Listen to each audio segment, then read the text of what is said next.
Hey friends, it's Mary Giordano and welcome to Unapologetically Wild. Every single day, you have a choice.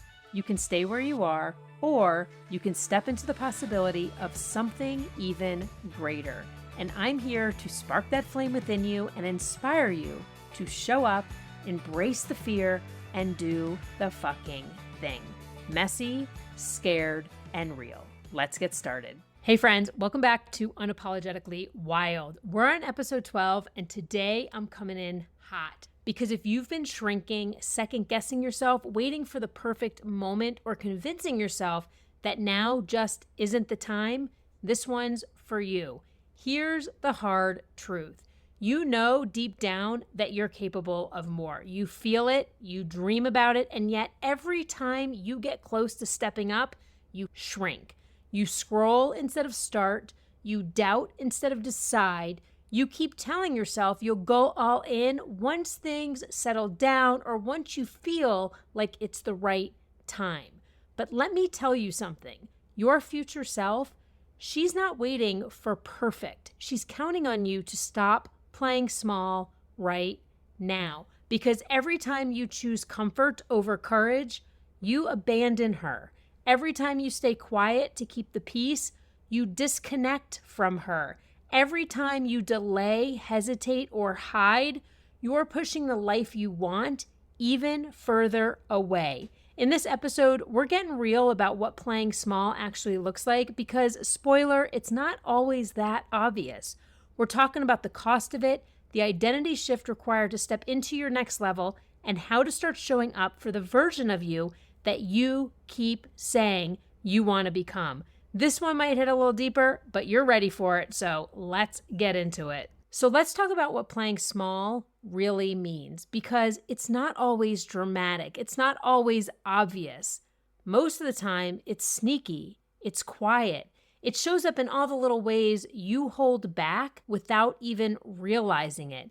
It looks like saying, I'm fine, when you're not, just to avoid discomfort, or shrinking your opinions to make others more comfortable, or telling yourself you're not ready yet so you don't have to risk being seen.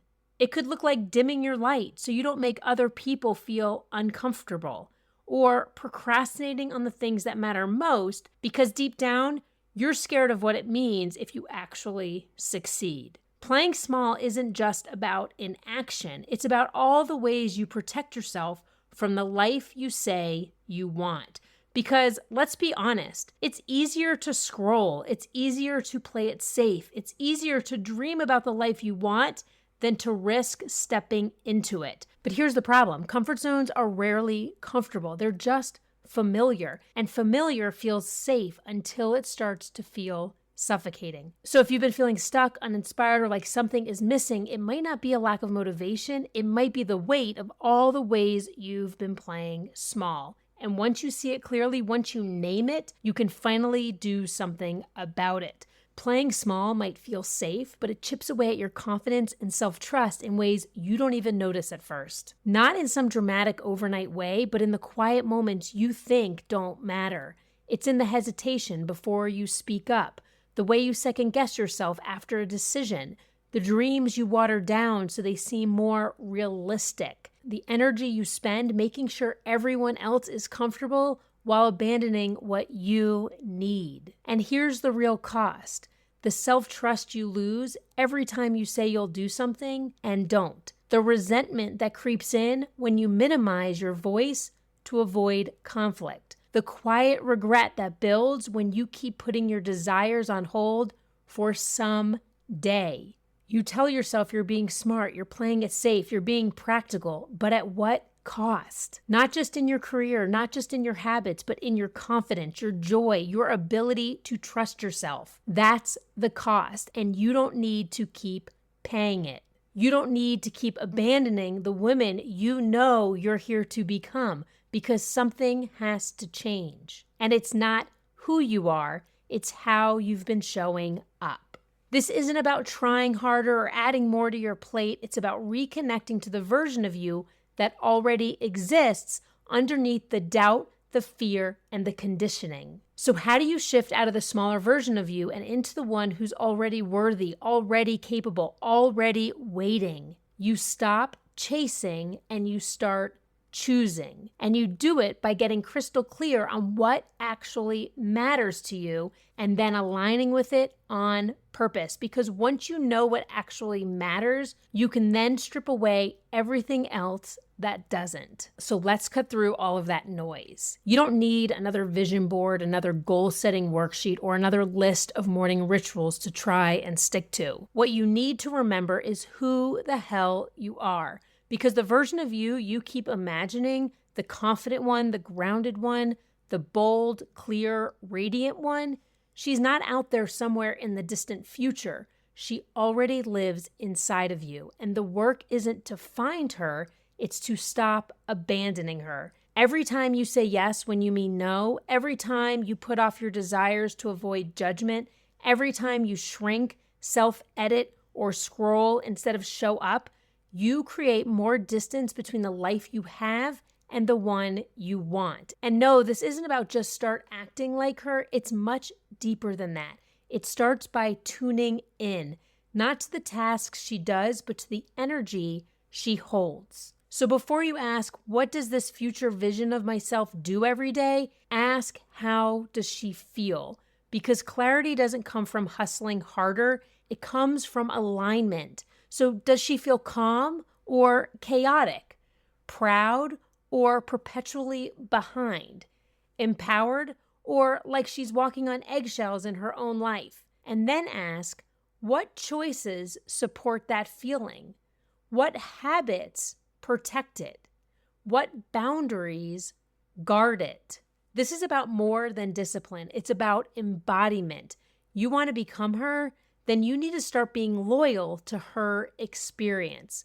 If your future self feels free, ask, what does freedom look like on a Tuesday afternoon? What version of you does freedom not allow back in the driver's seat? This isn't about becoming a better version of yourself in some hustly self-improvement way. It's about coming home to the version of you who's already been waiting for you to stop performing and start remembering. And here's the truth most people avoid. You don't create your future self someday. You shape her in the now with every small choice, every aligned yes, every protective no. She becomes real the moment you stop waiting and start choosing. Because every time you show up from that energy, even in the small, quiet, easily overlooked moments, you stop chasing your future and instead you start becoming it. Now let's talk about what gets in the way of that shift and why so many women never even give themselves the chance to find out what's actually possible for them. Because here's what no one tells you about becoming the version of you that you say you want to be.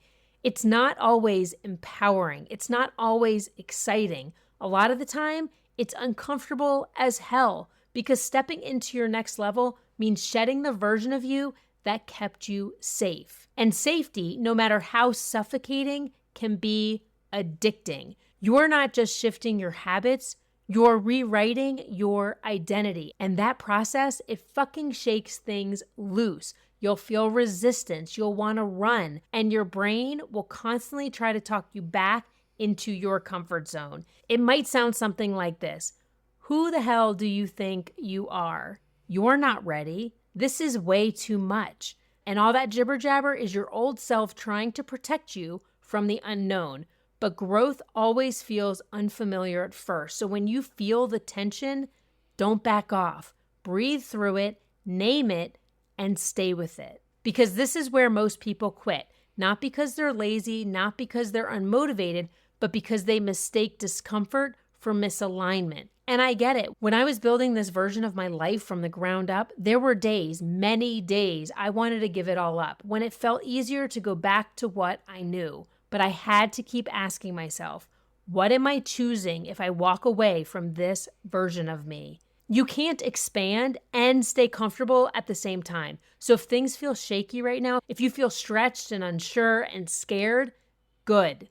That means you're in it. That discomfort you're feeling, it means something's shifting because You're shifting. This isn't falling apart. It's the stretch before the expansion, the tension before the breakthrough. So let yourself be in it, because every time you stay with yourself through the discomfort, you're building resilience. You're reclaiming your power. You're showing yourself that you can hold more. Becoming your future self isn't this polished, Pinterest-worthy moment where you wake up, drink green juice, journal in your matching loungewear, and suddenly feel ready.